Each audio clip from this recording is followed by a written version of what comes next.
अस्सलाम वालेकुम दोस्तों, कैसे हो? उम्मीद है कि सब खैरियत से होंगे। अल्लाह आप लोगों को ऐसे ही खुश रखे। मक्का मुकर्रमा की सरजमीन का बैकग्राउंड को समझना जरूरी है कि मक्का शहर कहां आबाद हुआ, कैसे आबाद हुआ, किसने आबाद किया, और साथ साथ काबतुल्लाह की तामीर कब हुई, कहां हुई और कैसे शुरू हुई और किसने की, ताकि सरकार दो आलम सल्लल्लाहु अलैहि वसल्लम की पूरी जिंदगी हमारे दिमागों में बेहतर तरीके से बैठ सके। तो चलिए शुरू करते हैं। मक्का मुकर्रमा यानी मक्का शहर आज से तकरीबन 4000 साल से भी ज्यादा पहले हजरत इब्राहिम अलैहिस्सलाम की बीवी हजरत हाजरा अलैहिस्सलाम ने आबाद किया था। यही शहर बाद में मोहम्मद रसूलुल्लाह सल्लल्लाहु अलैहि वसल्लम का वतन हुआ। हजरत इब्राहिम अलैहिस्सलाम के जमाने में ये एक ऐसा इलाका था जहां दूर दूर तक कोई आबादी नहीं थी, यानी न कोई इंसान रहता था, न कोई परिंदा, न कोई जानवर रहता था। बिल्कुल काले पत्थरों से भरा हुआ ये इलाका और चटियल मैदान, न कोई पानी, न कोई सब्जा, न कोई हरियाली का निशान था। मगर खुदा को इस सरजमीन को दुनिया में बढ़ाना था, इसलिए इस जमीन को आबाद करने का अल्लाह तबारक व तआला ने इरादा किया।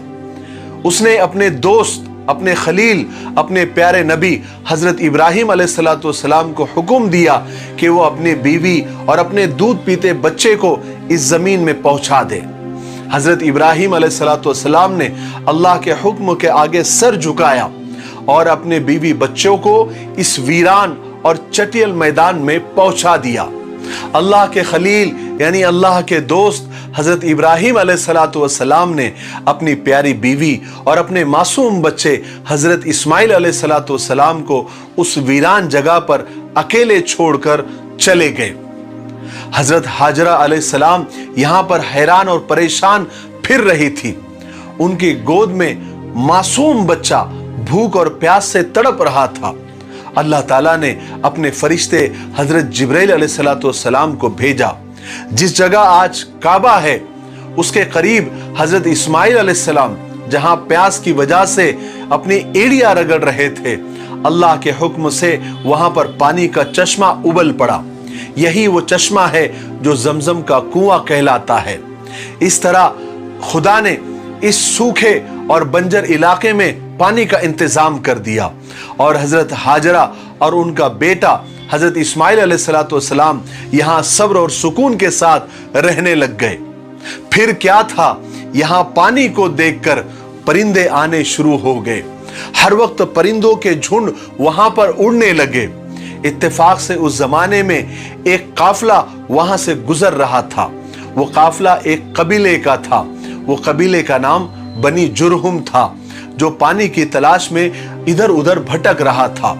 उसने परिंदों के झुंड को उड़ते हुए देखा तो समझ गए कि यहाँ कहीं पर पानी मौजूद है, और ढूंढते ढूंढते वो उस कुएं के पास पहुंच गए। हालांकि ये वाकयात बहुत लंबे हैं, लेकिन यहाँ पर आप सल्लल्लाहु अलैहि वसल्लम की सीरत बताना मकसद है, इसलिए मैं ये सब वाकयात पर शॉर्टकट में और मुख्तसर अंदाज में मैं बोलकर गुजर रहा हूं। उस कबीले वालों ने यहां आकर देखा तो क्या देखते हैं कि एक अकेली औरत अपने मासूम बच्चे को लिए बैठी हुई है। तो उन लोगों ने हजरत हाजरा के पास आकर उनसे यहां रहने की और पानी इस्तेमाल करने की इजाजत मांगी। हजरत हाजरा अपनी तन्हाई से घबराती थी। उन्होंने काफिले वालों को वहां रहने की इजाजत दे दी और इस तरह हजरत हाजरा के बाद पहली आबादी कबीले जुरहुम की वहां पर आबाद हुई। उसके बाद आहिस्ता आहिस्ता और भी लोग आकर वहां पर बसने लगे और देखते देखते ये जमीन का टुकड़ा जिसको तिहामा कहते थे, एक छोटी सी बस्ती बन गई।